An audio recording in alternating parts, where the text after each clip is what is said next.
Bueno, ya hemos hablado del cerebro en su funcionamiento, del cerebro vivo, y toca el turno en esta edición de hablar acerca de cómo poco a poco algunas de las neuronas del cerebro se están muriendo, se van muriendo conforme los años o diferentes situaciones a las que se expone uno como ser humano. Así es de que acerca de este tema es que vamos a iniciar con la maestra de nueva cuenta, y desde luego le agradecemos su presencia y su disposición a esta entrevista especial que hacemos para presentarles parte del curso denominado Vida y Muerte del Cerebro, que se ha efectuado en días pasados, y agradecemos de nueva cuenta a la doctora Herminia Pasantes, a quien le recibimos con esta pregunta, maestra.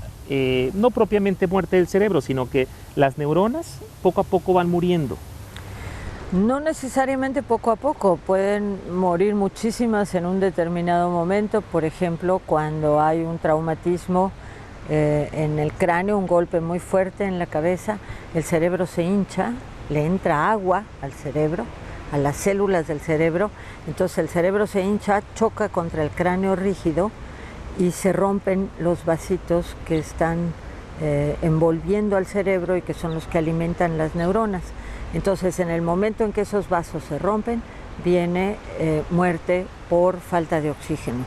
También puede haber muerte accidental, súbita, cuando se rompe algún vaso, ya sea porque las arterias están muy rígidas, no aguantan los cambios de presión, son los accidentes cerebrovasculares, o cuando hay un coágulo que está tapando el paso de la sangre, lo mismo, llega el flujo de sangre, rompe el vaso y viene muerte por falta de oxígeno. Esa es la muerte accidental, en donde pueden morir muchas neuronas en un lapso de tiempo muy corto. No es lo que conocemos, perdón que le interrumpa, no es que lo que conocemos como muerte cerebral, hemos escuchado muchas veces ese concepto en términos médicos. Muerte cerebral es cuando la condición de falta de oxígeno es de tal magnitud, de tal severidad, que murieron todas las neuronas. Entonces muere todo el cerebro. En el caso que estoy mencionando, mueren las neuronas en zonas específicas, y dependiendo del lugar en donde haya ocurrido la muerte neuronal, va a haber la disfunción.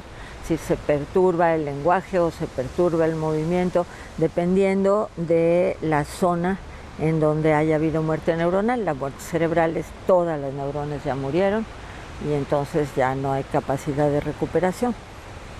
Ahora, hay también la muerte por degeneración, no por accidente, sino las neuronas van degenerando.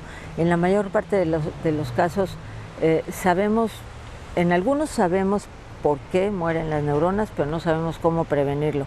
En otros no sabemos por qué mueren, pero mueren y tenemos problemas. A veces eso ocurre asociado con el envejecimiento, en efecto, como en el caso de la enfermedad de Parkinson o la enfermedad de Alzheimer, pero en otros casos ocurre cuando el cerebro es joven, como la esclerosis múltiple, la esclerosis amiotrófica lateral, la enfermedad de Huntington.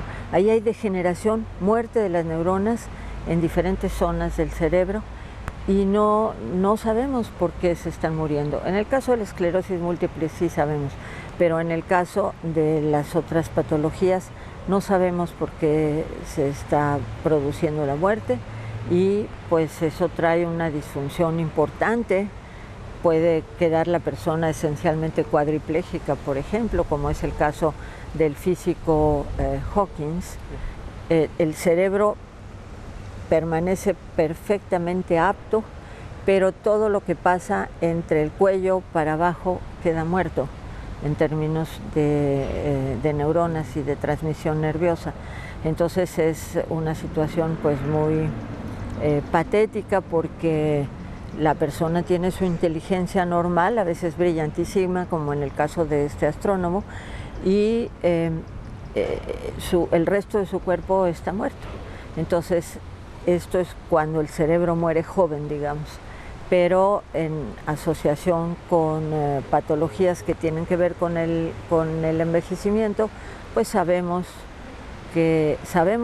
en el caso del Parkinson no sabemos por qué se mueren las células.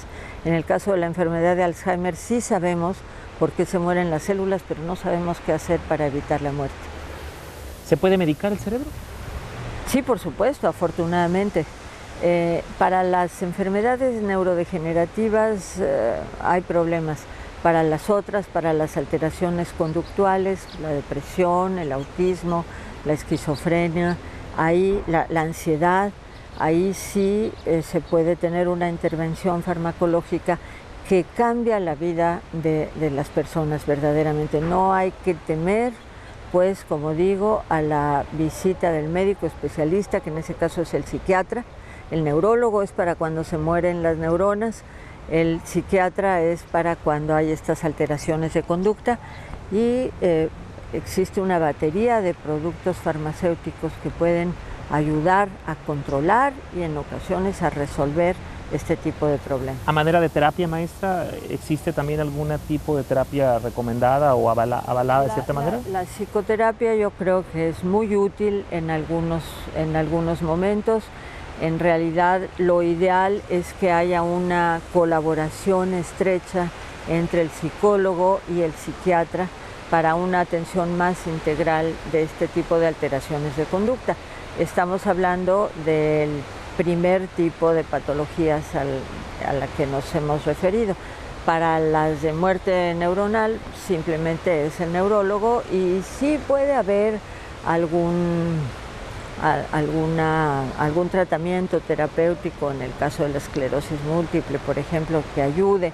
En el caso de Alzheimer, la verdad es que no hay nada que sea probadamente efectivo para tratar este padecimiento. En el caso del Parkinson sí, allí sí se puede empezar administrando un medicamento que va a reemplazar el déficit en los neurotransmisores de las neuronas que se murieron, es decir, está produciendo el elemento químico necesario para la comunicación neuronal de las neuronas que murieron, que es la dopamina, este elemento químico.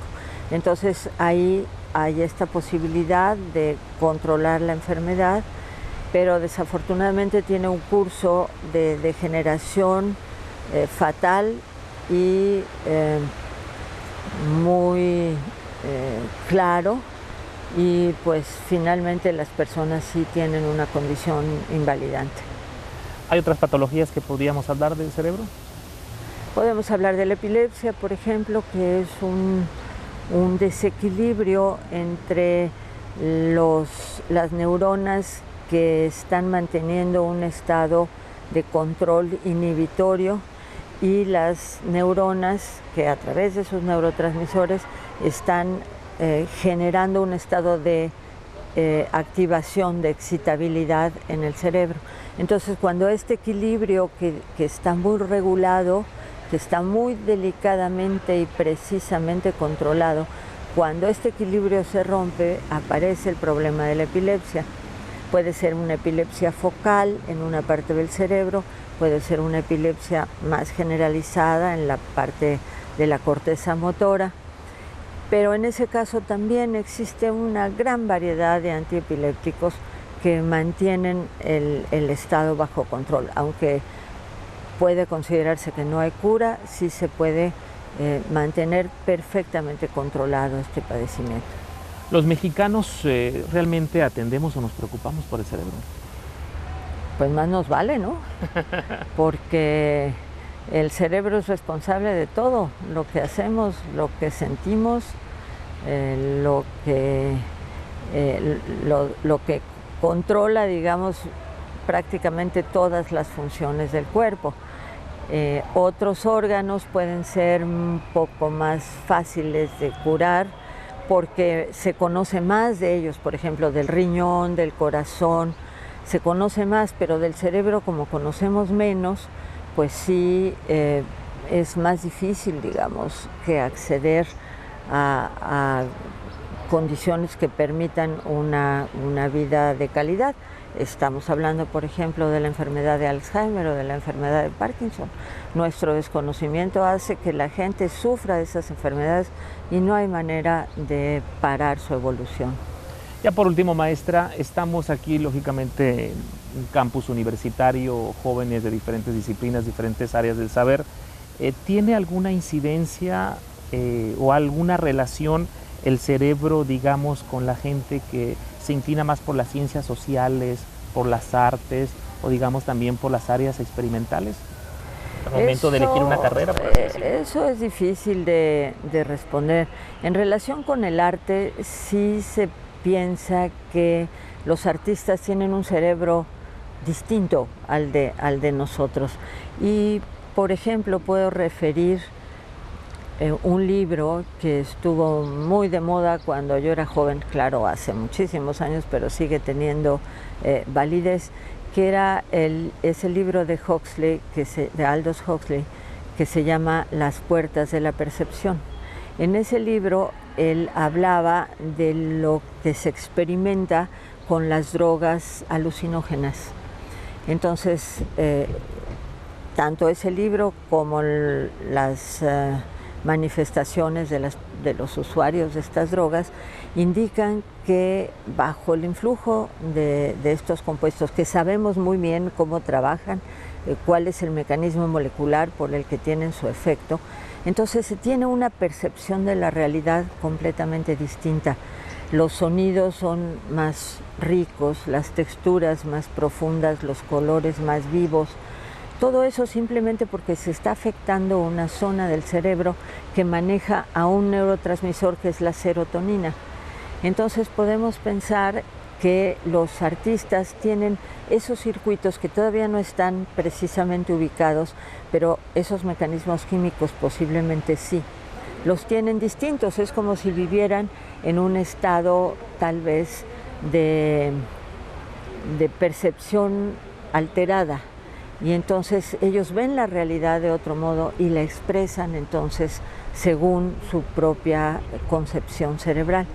En cuanto a el otro tipo de, digamos, las ciencias, pues no, ahí no se ha pensado que haya una parte del cerebro, es decir, que la gente que hace ciencia tenga una parte del cerebro diferente de los demás, simplemente es el ejercicio de una actividad intelectual que sin duda tiene su asiento en el cerebro. Sí. Doctora Pasantes, yo le agradecería si nos hace el favor de invitarnos a todos los televidentes del canal universitario, el canal 8 de la Universidad de Sonora, haciéndonos una invitación pues a cuidar nuestro cerebro, o entenderlo, a investigarlo, a preocuparnos quizás por la salud de nuestro cerebro. Pues yo más bien haría un exhorto a que disfrutemos nuestro cerebro. Cuidarlo no es fácil porque el cerebro se cuida solo, el cerebro tiene una protección, una barrera, se llama precisamente así, una barrera, que hace que no deje entrar las sustancias que son tóxicas o malas para el cerebro. Que cuidemos nuestro cerebro, por ejemplo, en términos del uso de las drogas.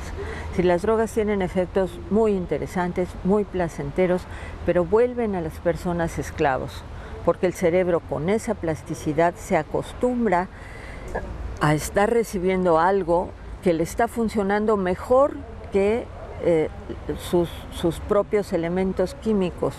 Entonces empieza a dejar de sintetizar esos neurotransmisores, esos elementos de la comunicación neuronal, porque está recibiendo las drogas. Entonces, gracias a esa plasticidad del cerebro, los consumidores de las drogas se vuelven esclavos. Entonces, esa sería la manera de cuidar el cerebro, sobre todo para los jóvenes, pues que eviten las drogas, porque en este momento no podemos aprovechar la parte benéfica de las drogas, que la hay, sin duda, el sentirse feliz, el estar contento, pues es algo positivo, pero desafortunadamente el cerebro está respondiendo de tal manera que nos mete en una esclavitud. Entonces esa es la mejor forma de cuidar el cerebro. Yo agradezco, maestra, su disposición y su tiempo, en verdad, a nombre de la Universidad de Sonora, muy amable. Gracias a ustedes, hasta luego.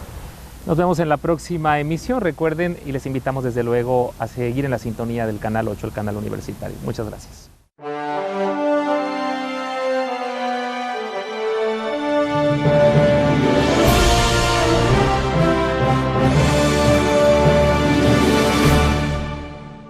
A lo más cerca que estamos en este momento es el de la condición de saber qué vamos a decidir. Es como estar pensando teniendo conciencia de nosotros mismos es la toma de decisiones.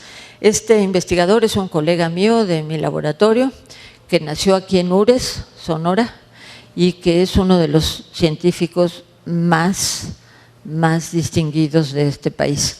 Es el doctor Ranulfo Romo, y él hace unos experimentos interesantes para localizar esas neuronas. Primero se tiene que procesar, digamos, para tomar una decisión se tiene que procesar las señales sensoriales, como digo, hay que ver las que sirven, las que no sirven, las que van a ser útiles para tomar la decisión.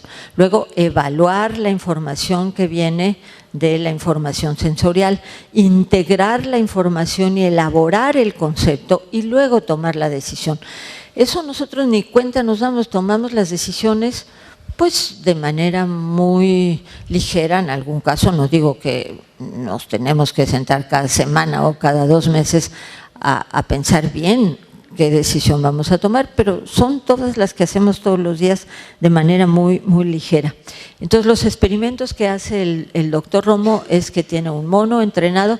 Estos monos, déjenme que les diga, por si están preocupados por los animales, viven como reyes, tienen un lugar maravilloso donde vivir, están perfectamente identificados con nombre y apellido, se sabe los hijos, porque en el vivario de mi instituto, porque Romo trabaja en el instituto donde yo trabajo también, y bueno, están atendidos maravillosamente, no hay ningún problema, se les insertan estos electrodos, es como cuando a la gente se le hace un electroencefalograma, no hay ninguna lesión, y se entrena a los monos a que les tocan les rascan aquí en la cara interna del pulgar, y entonces el mono sabe que ya va a empezar la sesión de decisión, de toma de decisiones.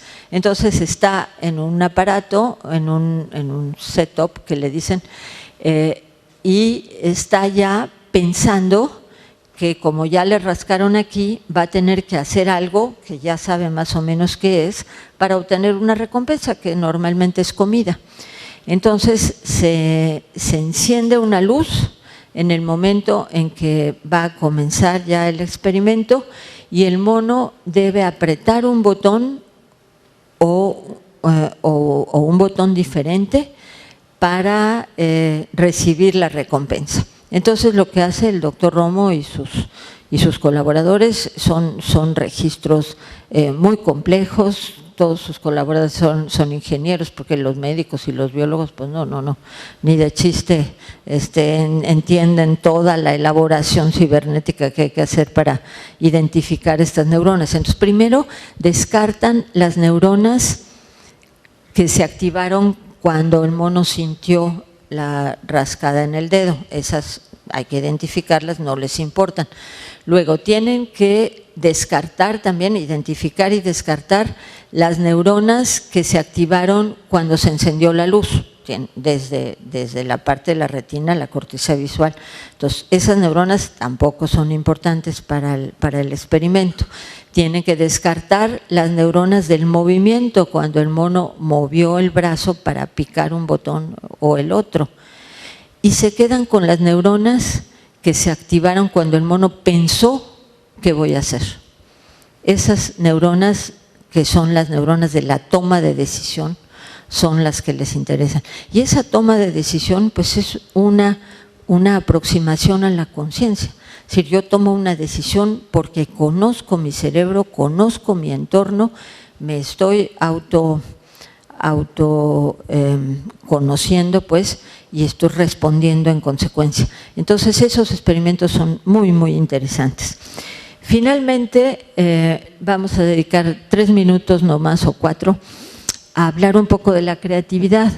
Con el espíritu reduccionista que yo ya manifesté desde el principio, pues la creatividad tiene que estar en el cerebro necesariamente. Entonces, ¿cómo aquí quizá nos vengan en auxilio también otra vez las drogas psicoactivas? Volvemos a la mescalina y a la psilocibina, y no sé los que hay muy poquitos como de mis años, pero aquellos que son de mis años se acuerdan tal vez de un libro que pues causó mucho revuelo y fue muy interesante, de Aldous Huxley, que se llamaba Las puertas de la percepción.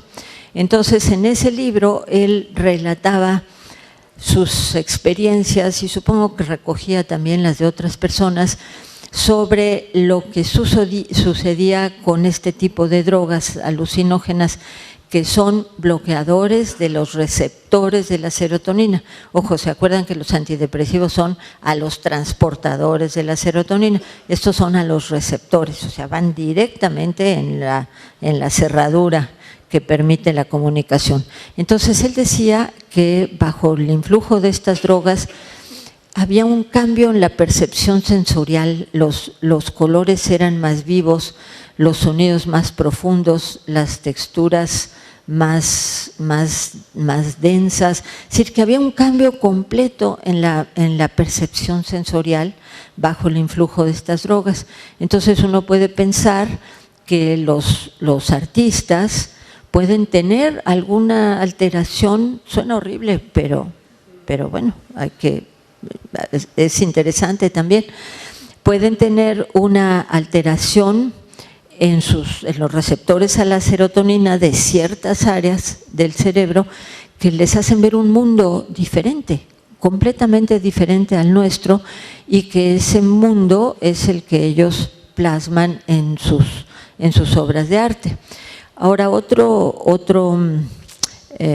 abordaje, otra aproximación, a ver si la creatividad tiene que ver con algo del cerebro, es, por ejemplo, este caso que es muy conocido de un pintor inglés, siempre se me olvida el nombre, pero la próxima vez lo voy a apuntar ahí y así ya se acabó el problema, que pintaba en el siglo XIX, pintaba gatitos muy lindos, muy naturales, muy copiados de la realidad, y era muy exitoso porque pues a la gente le gustaba ver los gatitos y tener el cuadro en su casa. Y de pronto tuvo un problema de tipo esquizofrenia y siguió pintando gatitos, pero vean ustedes qué increíble cambio en su arte, y desde el punto de vista artístico de creación, pues este gato es 1000 veces más interesante que el gatito copiado de la naturaleza. Este hombre tenía un problema de esquizofrenia, entonces esa conectividad en alguna zona del cerebro cambió su creatividad a esta explosión tan impresionante. Ahora, ustedes saben también que en muchos casos, como parte de la terapia para la esquizofrenia, se les pide a los que la padecen que expresen con dibujos lo que se les ocurre, y se ha observado consistentemente que hay un incremento en la creatividad en esos dibujos, que de ninguna manera se parecen los dibujos a que podían haber hecho antes de la enfermedad. Entonces, ciertamente en algún momento yo creo que se va a poder detectar, y bueno, no me cuesta trabajo pensar, y a lo mejor a ustedes ahora ya tampoco, que sea la fuerza, el número, la intensidad de las conexiones en alguna zona del cerebro la que está haciendo que esta gente tenga esa creatividad. En realidad, todos estos ejemplos son personas que de una u otra forma tenían alteraciones, perturbaciones en la conducta, perturbaciones en su conducta que de alguna manera hacen pensar que tenían algún, no diría un déficit, pero una organización cerebral un poco distinta. Hasta aquí llegamos, les agradezco mucho por haber venido, ahora sí que no me pasé muchísimo.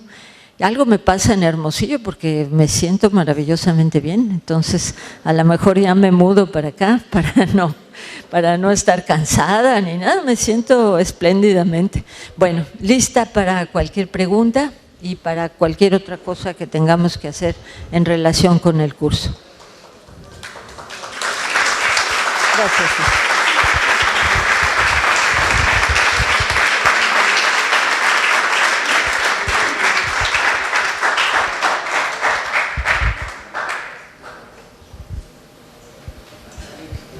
Preguntas. Acuérdense que el primero es el que luego ya desencadena el resto de las preguntas. Sí, maestra. Sí. Hay un concepto relativamente nuevo que de alguna manera ya tocó, que es la neuroplasticidad. Ah, sí, claro. Cuando hablaba de los taxistas me acordé de ello. ¿Nos podría platicar un poco más de ello? Pues la neuroplasticidad es la capacidad del cerebro para adaptarse a los cambios del entorno, y el cerebro está continuamente recibiendo influencias, recibiendo información del entorno y se está adaptando. O sea, la memoria es un ejemplo de esa plasticidad.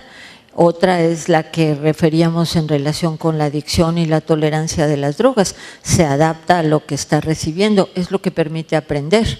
El aprendizaje es una manifestación de la plasticidad neuronal, de la plasticidad del cerebro. Esa plasticidad toda tiene que ver con hacer conexiones, o hacer más conexiones, o hacer más fuertes las conexiones, hacer menos, atenuar las conexiones e incluso hacer desaparecer las conexiones. Entonces, esa se estudió mucho esa plasticidad. Fíjense qué interesante, este investigador Eric Kandel, que también ganó el premio Nobel en algún momento, hizo estos estudios de plasticidad a nivel sináptico en el caracol de mar, en sinapsis, en neuronas del caracol de mar. Por eso yo en un librito de difusión que tengo puse que en los conceptos básicos el cerebro de la iguana y el de Kant funcionan igual. Lo mismo, se descubrió esa plasticidad de la sinapsis en la aplicia, el caracol ese de mar. Entonces es fuerza y número de conexiones.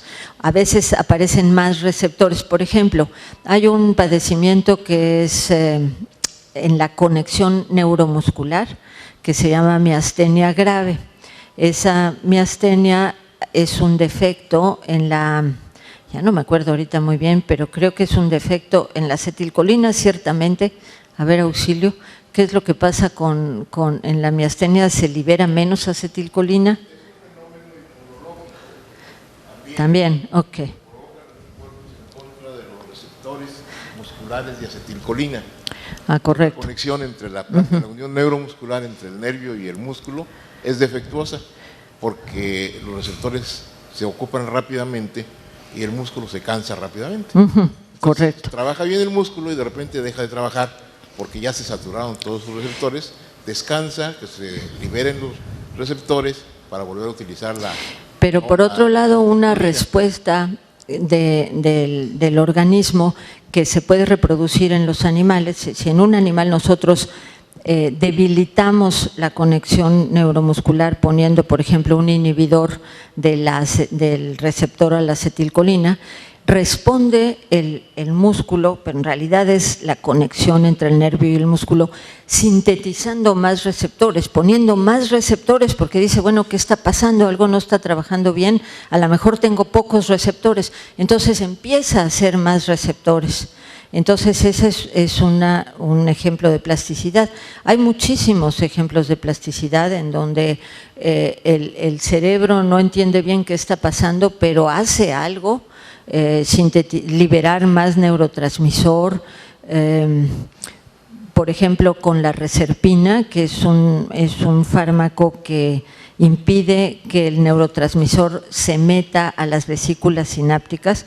En esas condiciones de reserpina, el cerebro lo que hace es sintetizar más neurotransmisor porque no entiende bien qué pasa, no entiende que lo que está pasando es que no se está acumulando, entonces sintetiza más. Entonces hay muchas respuestas adaptativas a condiciones en las que el cerebro no está trabajando a la perfección. Y bueno, esa plasticidad es la que yo creo que permite que los jóvenes tengan esa como facilidad impresionante para utilizar las computadoras y todos los aparatitos estos de comunicación, que pues yo me acuerdo que hace poquito tuve ocasión en el Seminario de Cultura Mexicana, nos visitó ¿cómo se llama este hombre de educación? Choifet, y nos explicaba la reforma energética, la reforma educativa. Y entonces dice que bueno, pues lo primero es enseñar a leer y escribir, pues no queda más remedio, y las operaciones aritméticas elementales. Sí, pero eso ya no es suficiente. Antes con eso era bastante y ya está. Ya si alguien sabía leer y escribir, ya podía tener acceso a la información, a los libros en las bibliotecas. Ahora ya no, ahora ya tiene que entrar a todos estos sistemas de computación.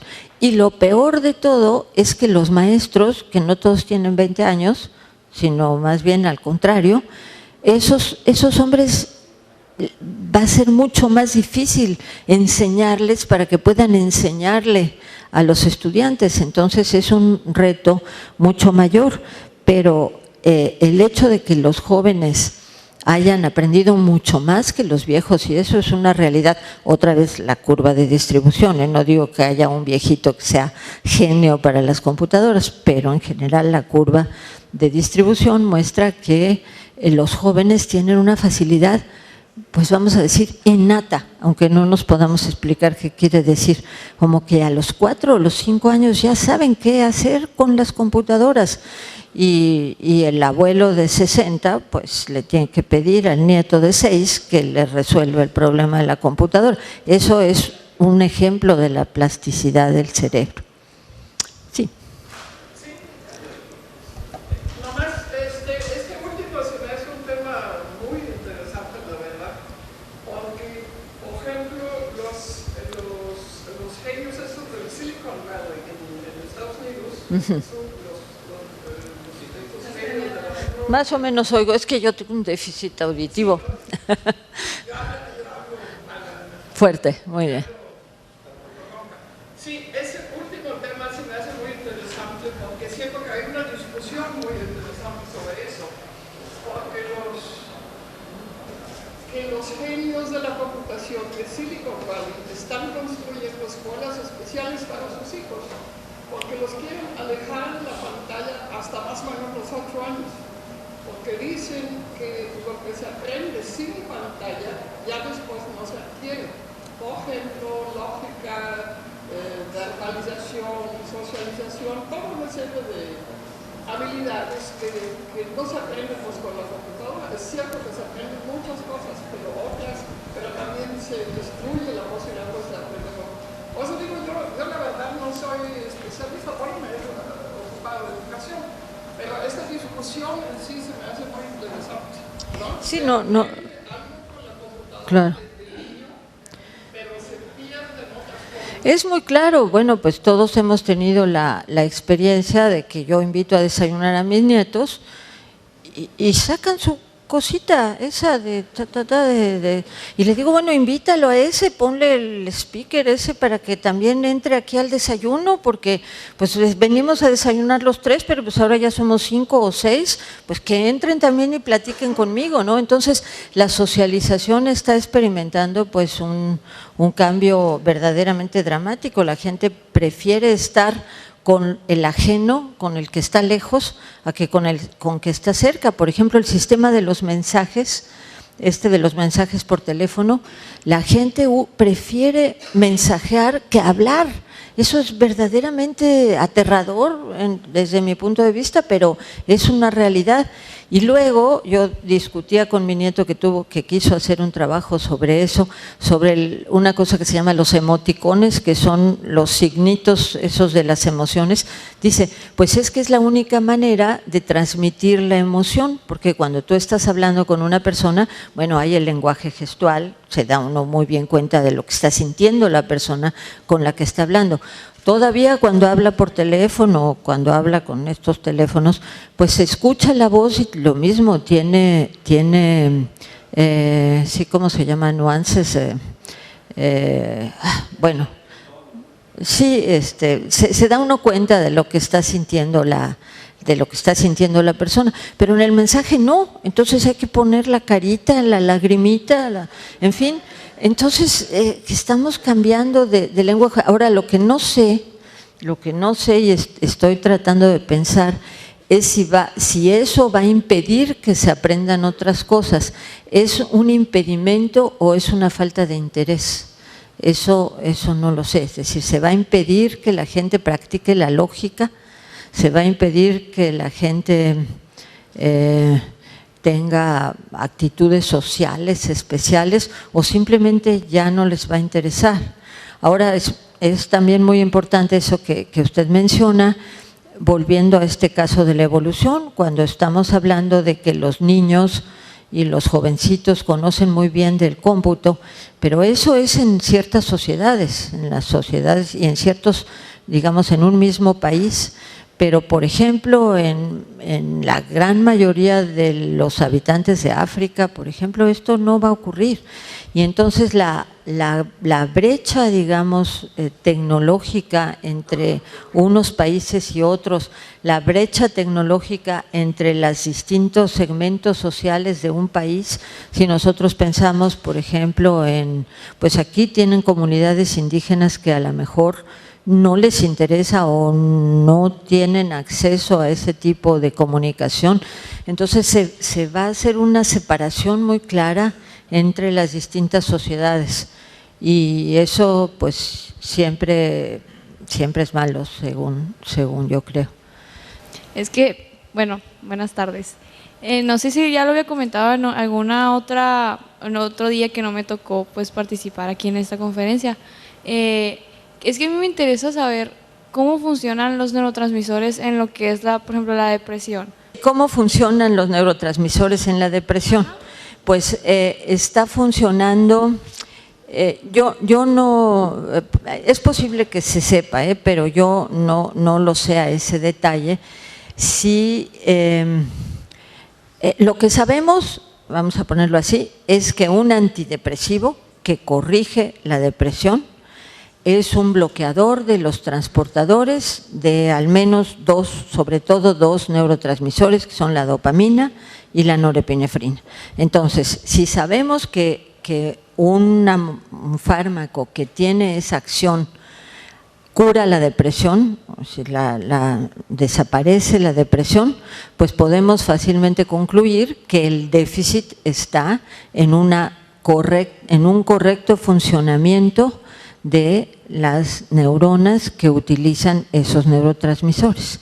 Sabemos que no son los receptores. En el caso de la depresión sí sabemos que los receptores están trabajando bien. ¿A qué nivel está el déficit? Está el déficit a nivel de la liberación. Puede ser a nivel de la síntesis del neurotransmisor, que no hay suficiente. Puede ser a nivel del mecanismo de liberación que no está trabajando bien. Yo creo que eso sí hay investigaciones que están indicando por dónde va el camino. Pero entonces, o está menos conectado, hay menos conexiones que utilizan esos neurotransmisores. Es decir, la transmisión entre una neurona y otra, la comunicación química entre una neurona y otra tiene muchas etapas y algunas de esas etapas pueden ser deficientes. Entonces es posible que en algunos individuos sea un tipo de déficit, en otros otro tipo de déficit, pero que se resuelve igual incrementando el tiempo que el neurotransmisor está en la comunicación, comunicando a las neuronas.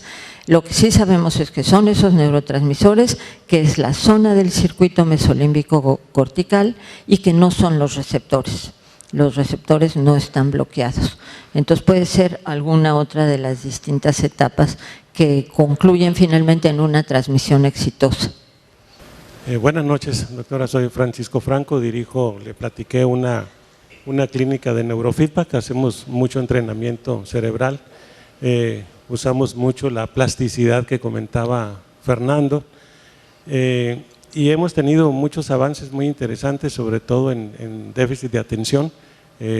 La Asociación Americana de Psiquiatría lo tiene como la terapia número 1 para TDA, reconocida en Estados Unidos, y estamos trabajando mucho esa parte aquí con mucho logro.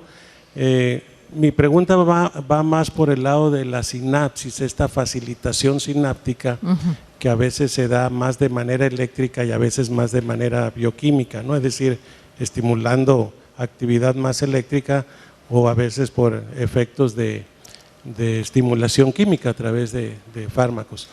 Si pudiera ampliar un poquito esa parte, sí, a ver, la diferencia. La mayor parte de la sinapsis, la sinapsis es, digamos, este proceso de comunicación de una neurona a otra. Los componentes de la sinapsis son el botón terminal del axón, ese que mostré en una de las primeras láminas, donde tiene las vesículas que guardan los neurotransmisores, el espacio sináptico que tiene que atravesar el espacio entre las dos neuronas. Yo no manejé el término sinapsis, pero la sinapsis es ese conjunto de elementos, la terminal de la neurona emisora, el espacio entre la neurona emisora y la neurona receptora y los receptores y los transportadores que están en la neurona receptora. Entonces, la mayor parte, la inmensa mayoría de las comunicaciones interneuronales son de este tipo, de comunicación química, pero hay también algunas que están suficientemente cerca como para que haya un brinco de los iones, que son las moléculas cargadas, y entonces no se necesita el neurotransmisor, pero tienen que estar muy, muy cerca. Entonces, hay algunas sinapsis eléctricas en el cerebro, pero la gran mayoría son químicas. Pero aún las químicas, todas las químicas, lo que hacen es cambiar la concentración de iones en la neurona receptora. Es decir, la neurona emisora, que tenía una distribución de iones más negativo adentro que afuera, en el momento en que se decide a través del impulso nervioso a comunicarse con otra neurona, lo que va a hacer esa comunicación, finalmente lo que pasa es que por los receptores, a través de los receptores, cambia la permeabilidad a los iones. Por ejemplo, los neurotransmisores excitadores aumentan la concentración de sodio, la entrada de sodio, la entrada de potasio también, y entonces la célula receptora queda activada porque tiene menos cargas negativas. Es decir, una neurona se activa cuando en vez de ser muy negativa, es menos negativa o a veces incluso positiva desde el punto de vista de sus cargas eléctricas. Por ejemplo, hablábamos del neurotransmisor inhibidor, el GABA. Ese receptor, ¿se acuerdan que les enseñé su estructura? Tiene un canal adentro y lo que hace cuando se activa ese receptor es meter cloro, que tiene una carga negativa. Entonces, el interior de la neurona que tiene esos receptores negativos va a quedar más negativa, lo que se dice que está hiperpolarizada, tiene más cargas negativas adentro, y entonces a la neurona, esa neurona que ya quedó más negativa, le va a costar más trabajo responder. Es decir, la respuesta de una neurona es que sea menos negativa o incluso positiva, en contra del estado de reposo, que es claramente negativo. Entonces, si una neurona se volvió más negativa, le va a costar mucho más trabajo responder, está inhibida. Y entonces vemos que esa inhibición pues puede tener todas las consecuencias que se les ocurra, desde explicar el mecanismo de acción de la morfina hasta explicar los fenómenos de ansiedad. Es simplemente porque entró más cloro y entonces se está inhibiendo la neurona que tiene esos receptores que son canales para cargas negativas. Entonces, finalmente todos son cargas. La neurona solo maneja un lenguaje eléctrico. El lenguaje eléctrico puede pasar directo o puede utilizar estos neurotransmisores, pero siempre el resultado final va a ser un cambio en la carga eléctrica del interior de la membrana, del interior de la célula. Ahora, en relación con la plasticidad, pues si ustedes, eso es lo que, si entiendo bien, es una parte muy importante de lo que ustedes estudian. Pues bueno, la plasticidad es lo que nos permite aprender, son todas las adaptaciones ante lo que está recibiendo el cerebro. No sé si esa era la pregunta. Bueno. Es decir, cuando hay epilepsia, por ejemplo, una de las versiones que se manejan, que tiene muchos visos de realidad, es que se hinchan no las neuronas, sino los astrocitos, que son otras células del cerebro, se hinchan y entonces hacen que los espacios entre las neuronas se hagan chiquitos, y entonces sí puede brincar la electricidad, y entonces sí viene como esa hipersincronía, ya a través, se vuelven como sinapsis eléctricas por un momento en una condición determinada. A ver. Doctora, buenas noches. No es una pregunta, más bien es un comentario. Durante estos 3 días, definitivamente todos los que estamos aquí lo podemos corroborar, nos ha vertido un conocimiento que usted tiene durante muchos años, 50, 60 años, dedicado a la investigación, y lo ha desarrollado, y nos permite en esos 3 días darnos una sabiduría muy fuerte, nos permite corroborar mucho conocimiento y a la vez nos permite el interés de seguir averiguando sobre toda la información que usted nos ha dado. Quiero darle las gracias, yo creo que a nivel personal y cada uno de nosotros quisiéramos hacerlo por estar aquí. Creo que es necesario que la Fundación Gili siga trayendo personas como usted que nos enriquezca y nos permita aumentar el interés para seguir creciendo en estas áreas. Muchas gracias. No, pues gracias a ustedes.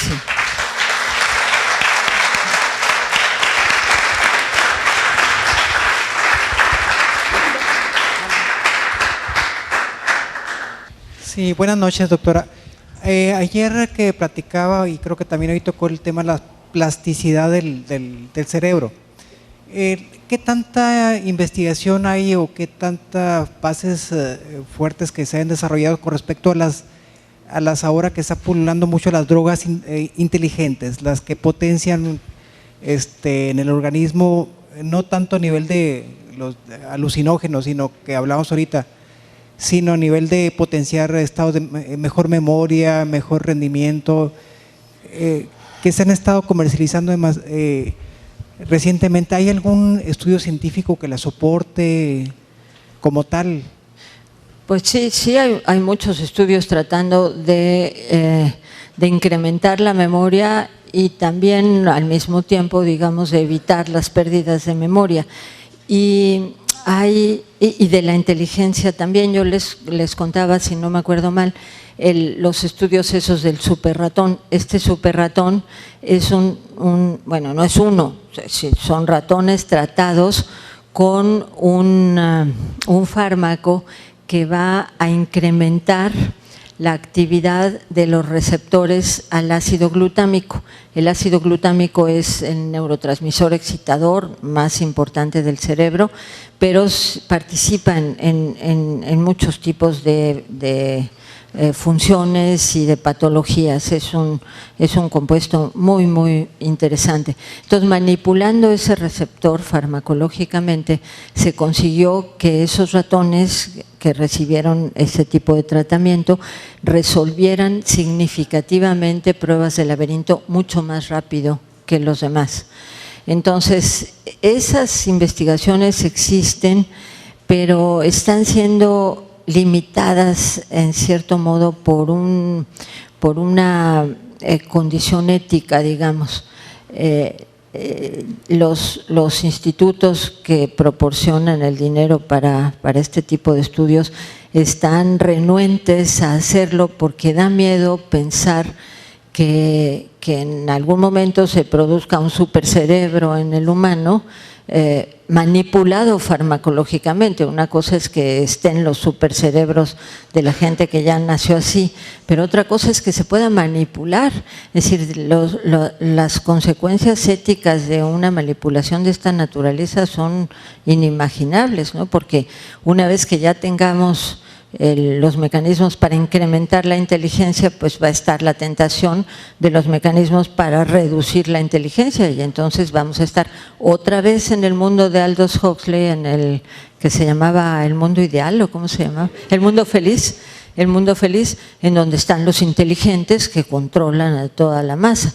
Hasta ahorita pues nos están controlando por otros mecanismos más sutiles, pero en el momento en que haya la posibilidad de controlar farmacológicamente puede resultar un desastre para la convivencia humana. Entonces yo creo que ya no sea, yo no he leído, y eso sí más o menos está cerca de mis intereses de trabajo, yo no he leído que haya grandes resultados espectaculares sobre estas cosas para aumentar la memoria.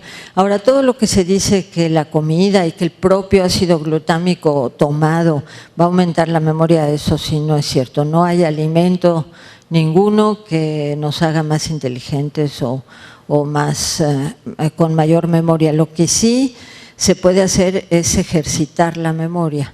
Eso sí es algo que sí se ha visto que tiene resultado, sobre todo en los ancianos. Si hay un ejercicio de la memoria, pues un poco se puede paliar la situación, pero intervenciones farmacológicas aún en animales para aumentar la memoria y la inteligencia, yo tengo la impresión de que está siendo frenado voluntariamente. Vamos a cerrar este evento y para entregar algunos reconocimientos para todos hay constancias de participación y de asistencia, pero vamos a entregar unas cuantas, ¿no?, a manera de ejemplo. Maestra Herminia Pasantes Ordóñez es una distinguida científica mexicana, miembro titular del Seminario de Cultura, y ella ha aceptado, ¿verdad?, generosamente compartir con nosotros estas horas, ¿verdad?, de conocimientos y de entusiasmo, ¿verdad?, por este tipo de cuestiones tan importantes y tan actuales. Yo me voy a permitir primeramente, bueno, aquí está conmigo también el licenciado Luis Figueroa, uno de los responsables de la Fundación José Santiago Gili. Bueno, mi nombre es Rubén Flores Espinosa, yo soy el presidente de la corresponsalía del Seminario de Cultura Mexicana aquí en Hermosillo. Y entonces me voy a permitir dejar esto aquí.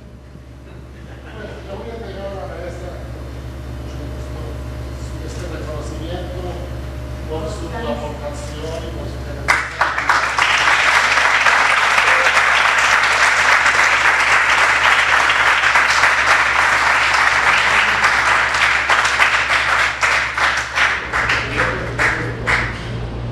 Un segundito nada más, si me permite, Rubén.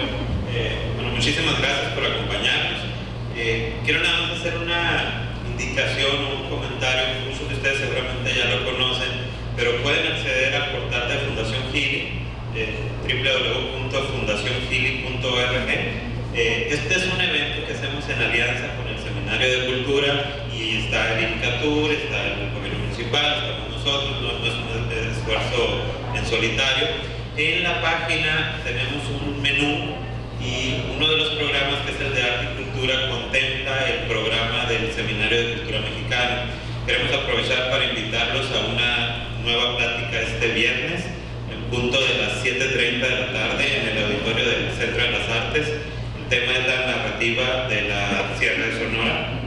Seguramente va a ser de interés de muchos de ustedes. Y bueno, en la página van a encontrar el calendario para lo que resta del año, y obviamente los invitamos a consultarlos a partir de diciembre, enero, con el calendario que vamos a tener para ustedes en el 2015. Sí, todas las conferencias son gratuitas para todos ustedes. Hemos estado en el auditorio del Centro de las Artes, aquí en Periódico Imparcial, en la Sociedad Sonorense de Historia, y seguramente saldrán algunas otras sedes que nos van a apoyar pues para poder brindar este tipo de cursos, de conferencias y de charlas. Bueno, finalmente, como bien lo mencionó Rubén, el resto de las constancias están en el escritorio al frente. Nada más vamos a pedir de favor para nuestro compañero fotógrafo, vamos a voltear con nosotros tres, vamos a tomar una foto para que ustedes salgan ahí. No podemos ser todos acá al frente. Muchas gracias, buenas noches.